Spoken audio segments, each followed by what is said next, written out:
Brad Allen here, and I've got a video I've been meaning to put out for a couple weeks now, but it seems apropos because of the impeding inauguration this week. So I want to go over about 10 different points that have been brought up in a non-partisan, non-biased, this should just be facts about how the Trump presidency should affect the real estate market going forward. So I've got 10 things. It's a lot, so I'm going to read some of it, but there's a couple things. One, that the Trump presidency is expected to do, and a lot of this is also based off of his previous presidency of what he did do. We expect reductions in regulations. That's pretty clear. That's been one of his stump speeches since the beginning he started. And he's talking about slashing regulations to cut housing costs, which that sounds good to me. We need cheaper houses, more affordable houses, I guess you'd say, and we need more of them. We're in a 5 million unit deficit to get out of this housing shortage. There's only so many ways we can get out of it, and one of the ways is reducing regulation. And he claims that this could make new home prices almost in half.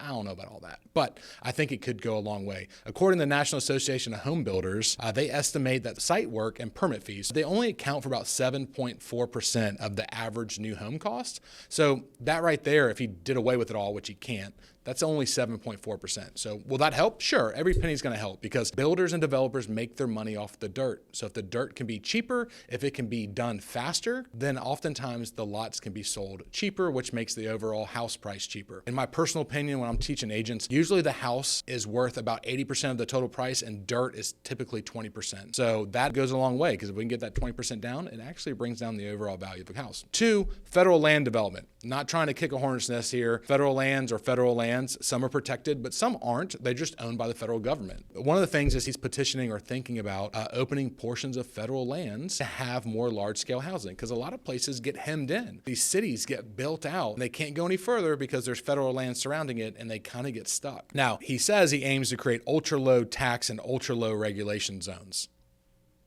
There's a lot that goes into that. And again, it's a presidency from the federal level. This doesn't actually mean that the locals have to listen to it. This could increase potential housing supply and affordability, but a lot of federal lands typically can be in flood-prone areas, which that's not necessarily a good thing because that means insurance is going to go up. He's also talking about construction cost and tariffs. Tariffs. He's always been talking about tariffs. That's one of his main principles. Well, he's proposing tariffs on imported goods probably will increase everything because a lot of our stuff isn't made here in America. So you think about HVACs, you think about ductwork, all the way to electrical and wiring. All of that stuff oftentimes comes from our partners in other countries. So that could be more cost that gets passed along. And also it could raise obviously the construction expenses and the home prices because let's be honest, all that stuff gets passed along to the homeowner. And of course it could affect materials like concrete, steel, and lumber because a lot of our lumber comes from Canada. Number 4 is immigration and labor. Not trying to get immigration, not having that conversation on this, but if he goes in and does have these immigration policies that reduces workforce coming through because a lot of our workforce comes from people that have just come into our country. If we cut that out, guess what? The people that are here, they're going to charge more because they can. And it says up to a third of residential construction workers are foreign born. So that's a pretty big deal. All right, so let's move on to interest rates in the Federal Reserve. We all know it's interest rates right now. That's the big conversation. Whether buyers are saying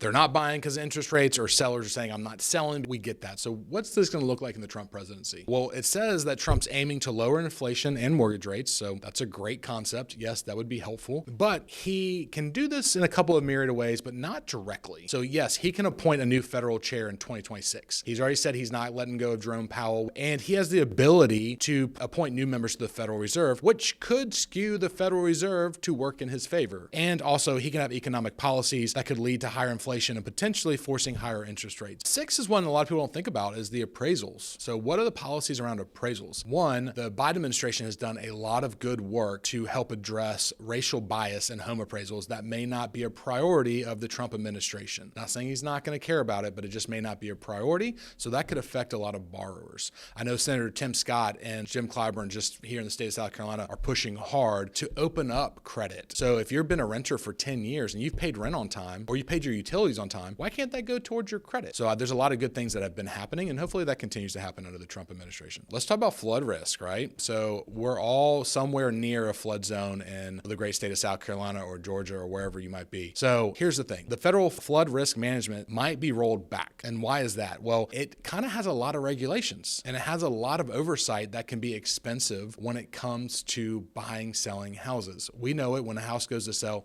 If it's got flood insurance, it just costs more and that weakens our buyer pool. Not saying you don't need flood insurance. That is a really good thing to have, especially when your house floods. Also, he could weaken flood measures and environmental safeguards because he wasn't a real big advocate of flood insurance and the way the floods worked before. And it could put a reduced emphasis on long-term flood risk planning. So if those of y'all don't watch the flood insurance program done by the federal government, it comes up for renewal every several years. And it's always a contentious effort because flood insurance and the government that backs it, they actually lose money. I mean, when FEMA comes in and gives money in flood disaster areas, they're not making that money back. So they've got to figure out a way to make that work. And I don't think that'll be a priority under the Trump administration. Number 8, government-sponsored entities. So what do we mean by that? So I'm talking about Fannie Mae and Freddie Mac. So back in the recession, the government took over these two entities and put them in conservatorship because they're such a big integral part to our mortgage and our house buying process that they were not allowed to fail. So there's been talk that it's time to release these companies back to their own private equity firms, which could be good or could be bad. So nobody really wants the government all up in the mortgage business, but also at the same time they do. They want to make sure that it's stable and it's relevant. So this could increase focus on expanding the secondary mortgage market, but it also has a potential to disrupt the market because nobody likes change, especially when it comes to finances. So something large like that happens, there's going to be this time of turmoil where we don't know what's going to happen. Is it good? Is it bad? We're not real sure. We just got to get through it to find out. All right, 2 more. So foreign investments. Not so much on the East Coast. There's a lot that happens on the West Coast, but there's been a lot of talk the last several years about trying to put some barriers in place, and some laws were even brought forward to stop foreign ownership of U.S. properties. Mainly, this is for Chinese investments. They're worried about Chinese investments, companies, and people coming over and buying up large swaths of land and then having a large ownership stake into our properties. So that can go hand in hand with stricter immigration policies, which could reduce demand for foreign buyers. So it's a chicken or the egg. Like, we like foreign buyers because they're buying our properties. Typically, they're driving our property prices up. But at the same time, it could put the country in a kind of a quagmire with national security, says some people. And then lastly, local zoning and urban planning. So he has a big stump speech about, deregulation, don't tread on me kind of things. And he likes less government. So I think a lot what you'll see is through his cabinet, through his secretaries, that they're going to try and do a lot more deregulation, open up zoning laws, and increase housing density. They're going to create these plans on housing and try and push these plans down to the local economies. And those people might follow suit and really kind of open up space, make it easier to buy houses, to sell houses, but also to put houses closer together. Hopefully these 10 points were helpful. Remember, these are just based on my opinion. This may change. Until things happen, we don't know what happens, right? I guess time will tell, and we'll update this in a year and see where we're at. If you have any questions, I'd love to know your polite discussions. If you think that something's going to happen for the good or for the bad, let's just keep it apolitical and have a good conversation about it. So drop those comments below. I'd love to see what your 2 takes are on it.